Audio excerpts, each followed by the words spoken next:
အားလုံးမင်္ဂလာပါကျွန်တော်ကတော့ OA စစ်တူညနှစ်မောင်အောင်စမ်းစီသူဖြစ်ပါတယ်အခုကျွန်တော်ပြောမှာကတော့ရေရဲ့အဆင့်ဆင့်ပြောင်းလဲခြင်းပဲဖြစ်ပါတယ်ခင်ဗျာပုံမှန်ပြထားတဲ့အတိုင်းရေခဲတုံးဟာတိကျတဲ့ထုထည်တိကျတဲ့ပုံစံရှိပါတယ်ဒါဟာရေကဖြစ်နေတဲ့အဆိုင်ခဲအဆင့်ပါအဲ့ဒီရေခဲတုံးဟာပြင်ပအပူရှိန်ကြောင့်တဖြည်းဖြည်းအရေးပြောပြီးမကြခင်မှာပဲအရေးဆင့်ဖြစ်သွားမှာပါခင်ဗျာ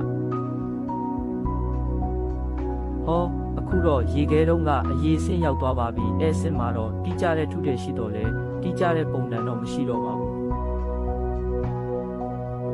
အဲ့ဒီရေကိုရေနွေးဦးတဲ့ထက်ခါအပူပေးလိုက်ရင်တော့အငွေ့ဖြစ်သွားမှာဖြစ်ပါတယ်အငွေ့အစစ်မှာတော့တိကျတဲ့ထုထည်ရောပုံသဏ္ဍာန်မှမရှိတော့ပါဘူးအဲ့ရေငွေ့တွေကိုအေးခံလိုက်ရင်ရေပြန်ဖြစ်လာမယ်ဆိုတာကိုတော့ပြောဖို့လိုမယ်မထင်တော့ပါဘူးနော်အဆုံးထိကြည့်ယူပေးလို့ကျေးဇူးပါအားလုံးရွှင်လန်းချမ်းမြေကြပါစေတာ